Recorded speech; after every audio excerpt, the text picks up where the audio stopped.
Lorsqu'elle est réalisée par des associés,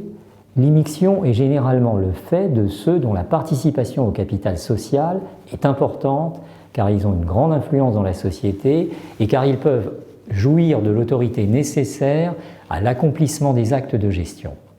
Il s'agit des associés majoritaires ou parfois même de l'associé unique, qui peut ne pas être le gérant. L'appartenance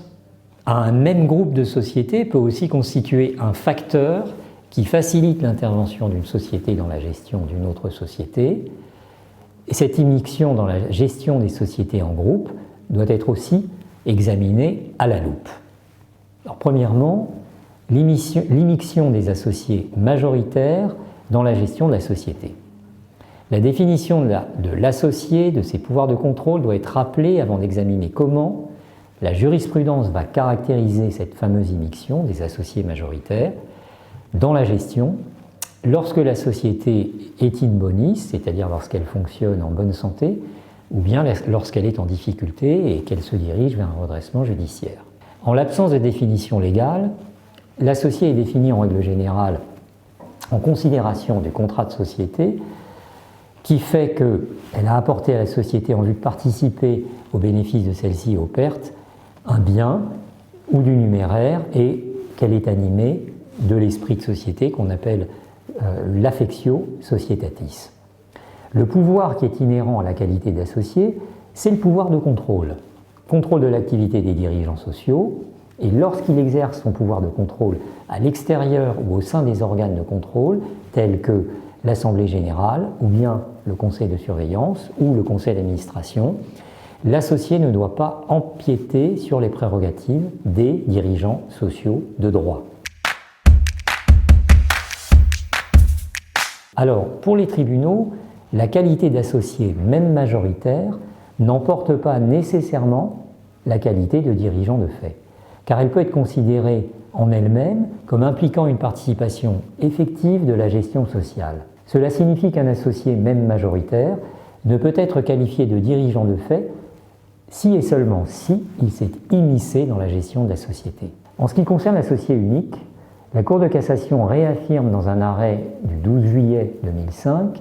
qu'à défaut de rapporter la preuve d'une immixtion dans la gestion de la société, l'associé unique d'une société à responsabilité limitée ne peut être considéré comme le dirigeant de fait de cette société. En l'espèce, la société était en difficulté.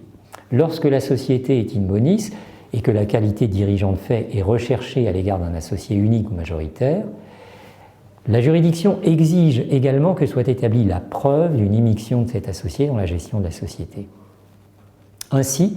la société, qu'elle soit soumise à une procédure collective, notamment d'appurement du passif, ou qu'elle soit in bonis en bonne santé,